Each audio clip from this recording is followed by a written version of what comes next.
Hello dear students, welcome in this video. और हम आपके लिए लेकर आए हैं न्यू चैप्टर नंबर 11, विभक्तियों का प्रयोग। तो संस्कृत में कुछ विभक्तियां होती हैं कारक शब्द, ठीक है।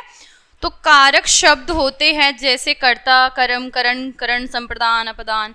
तो उनकी ना कुछ विभक्तियों के चिन्ह भी होते हैं। जैसे कर्ता में कौन सा चिन्ह होता है? ने।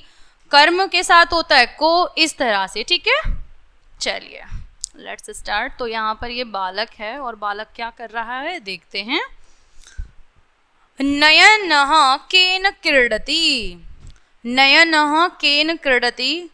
नयन यहाँ पे इस बच्चे का नेम है, ठीक है। तो नयन जो भी बच्चा है, केन क्रीडति, केन अर्थात किस से, किसके द्वारा। क्रीडति, क्रीड धातु का अर्थ होता है खेलना, ती प्रत्यय मतलब वर्तमान काल, ठीक है, लट लकार। तो खेल रहा है या खेलता है, ठीक है। बालक किससे खेलता है? बालक किससे खेल रहा है? तो नयन किससे खेल रहा है? नयन के पास क्या है? बॉल है। बॉल को संस्कृत में गेंद को कहते हैं कंदुक। तो बालक खेल रहा है कंदुक से, तो कंदुक के द्वारा खेल रहा है। बालक किसके द्वारा खेल रहा है? कंदुक के द्वारा खेल रहा है। और जहाँ पे कोई काम किसी के द्वारा किया जा रहा है, किसी से किया जा रहा है, उसमें क्या होता है? तृतीय विभक्ति, करण कारक। कारण क्या है खेलने का? क्या है? बॉल है, गेंद है।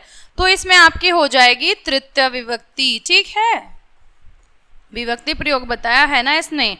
तो कंदुकेन शब्द में कौन सी विभक्ति है? जो ये कंदुक शब्द बना है वो किससे बना है? तृतीय विभक्ति से। और क्या था आपका ये? करण कारक, ठीक है। करण में कौन सी विभक्ति होती है? तृतीय होती है। और उसका चिन्ह क्या होता है? से या द्वारा, मतलब किसी के द्वारा जो काम किया जा रहा है। तो गेंद के द्वारा खेला जाता है, गेंद से खेला जा रहा है, ठीक है। तो चलिए इसका एक बार हम मीनिंग देख लेते हैं यहाँ पर। यस, नयन केन क्रीडति, नयन किससे खेलता है? तो नयन कंदुकेन क्रीडति, नयन गेंद से खेलता है।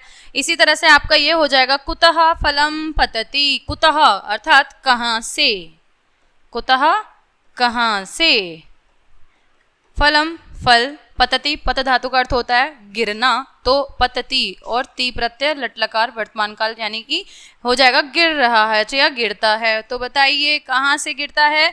कुतः फलम पतति, कहाँ से गिरता है? फल कहाँ से गिर रहा है? वृक्षात फलम पतति, वृक्ष से फल गिर रहा है। यहाँ पर देखिए वृक्ष से चीज अलग हो रही है। तो इसमें क्या हो गया? जहाँ से कोई चीज अलग होती है उसमें होता है पंचम विभक्ति अपादान।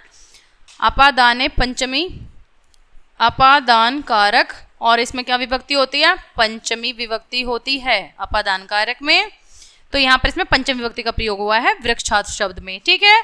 तो वृक्ष से फल गिरता है। इसी तरह से आपका नेक्स्ट है अश्व, घोड़ा, ठीक है। तो संस्कृत में घोड़े को क्या कहते हैं? अश्व अर्थात घोड़ा। चलिए देखते हैं यहाँ पे। अश्व किम करोति, अश्व क्या कर रहा है? तो अश्व यानी घोड़ा, घोड़ा क्या कर रहा है? अश्व तृणम चरति, चर रहा है। चरना क्या है यहाँ पे? खा रहा है, क्रिया। चरना क्या है यहाँ पर? क्रिया। और तृण क्या है? पत्ता। तो अब जो क्रिया का प्रभाव है वो किस पर पड़ रहा है? पत्ते पर पड़ रहा है, तृण पर पड़ रहा है प्रभाव, ठीक है। क्रिया का प्रभाव कहाँ पे पड़ रहा है? जो कर्म कर रहा है उसका प्रभाव कहाँ पर पड़ रहा है? पत्ते पर पड़ रहा है। तो यहाँ पे द्वितीय विभक्ति हो जाएगी कर्म कारक, ठीक है। तो कर्म, इसमें कर्म कारक है। और जो आपका ये तृण शब्द है ना, इसमें आपकी है कौन सी विभक्ति? द्वितीय, ठीक है। नेक्स्ट है आपका वानरः कुतः क्रीडति, वानर कहाँ खेल रहा है, ठीक है। वानर क्रीडति, खेल रहा है, क्रीड धातु। बंदर कहाँ खेल रहा है? वानरः वृक्षे क्रीडति, तो वानर कहाँ पर खेल रहा है? वानर जो है बंदर, वो पेड़ पर खेलता है या पेड़ पर खेल रहा है। नेक्स्ट है आपका यहाँ पर ये बालक क्या कर रहा है? बालक कुछ खा रहा है, ठीक है, खाना, खाद धातु। बालकः किम करोति, बालकः किम करोति, बालकः खादति, बालकः किम खादति, बालक क्या खा रहा है? बालकः फलम खादति। तो यहाँ पे जो फल शब्द है इस पे क्रिया का प्रभाव पड़ा है कर्म विभक्ति, ठीक है। तो कर्म कारक द्वितीय विभक्ति हो जाएगी। यहाँ पे बालक क्या खा रहा है? बालक फल खाता है। हे मित्र त्वम किम पठसि, यहाँ पे इसको संबोधन कर रहा है, ठीक है। हे मित्र त्वम किम पठसि, तुम क्या पढ़ रहे हो? सखे अहम पुस्तकम पठामि, कि मित्र मैं क्या कर रहा हूं, मित्र अहम का अर्थ होता है मैं, पुस्तकम पठामि मैं पुस्तक पढ़ रहा हूं। तो ये हो गया पठ, पढ़ना क्रिया, तो क्रिया का प्रभाव किस पर पड़ रहा है, पढ़ क्या रहा है वो, पुस्तक कोई तो पढ़ रहा है, तो कर्म का प्रभाव जो पड़ रहा है ना पुस्तक पर पड़ रहा है, तो इसलिए यहाँ पे पुस्तकम में क्या है, द्वितीय विभक्ति कर्म कारक। ठीक है, इसी तरह से अब आगे देख लेते हैं। महिला कस्मै कूपम गच्छति, महिला कुएं पर, कस्मै अर्थात किस लिए, किस प्रयोजन से, किस अर्थ से, क्यों जा रही है वो, किमर्थम कूपम गच्छति, तो महिला कस्मै कूपम गच्छति किस लिए जा रही है, तो महिला कुएं पर जल लेने के लिए जा रही है। महिला जलाय कूपम गच्छति, महिला कुएं पर जल लेने के लिए जा रही है, महिला कुएं पर जल लेने के लिए जा रही है, जलाए के लिए, जहां पे बात की जा रही है ना किसी के लिए। ठीक है, तो उसमें क्या हो जाएगा आपका संप्रदान, कर्ता ने कर्म को कर्ण से संप्रदान के लिए, चतुर्थ विभक्ति, जलाए में क्या है, चतुर्थ विभक्ति है यहाँ पर। ठीक है, चलिए एक बार इसके शब्दार्थ देख लेते हैं।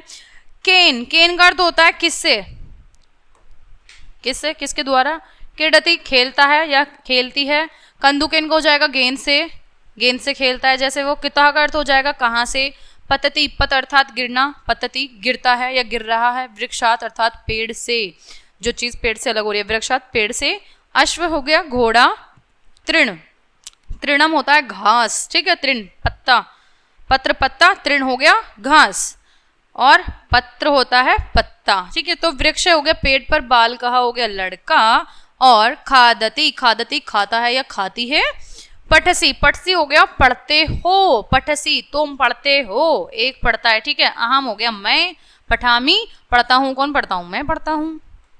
ठीक है, और ये नेक्स्ट